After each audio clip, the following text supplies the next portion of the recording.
నమస్కారం సార్. నా పేరు బాలకృష్ణ. నేను గురుకుతో బాధపడుతూ ఉండేవాడిని సార్.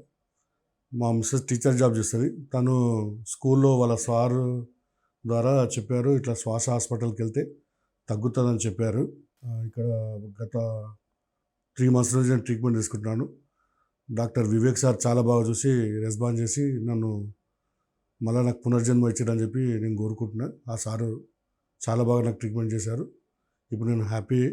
ఇంతకుముందు నాకు డ్రైవింగ్ చేసేటప్పుడు కానీ, బైక్ నడిపేటప్పుడు కానీ నాకు నిద్ర వచ్చేది. ఇప్పుడు అలాంటి ప్రాబ్లం లేదు. ఇప్పుడు నేను చాలా బాగున్నా.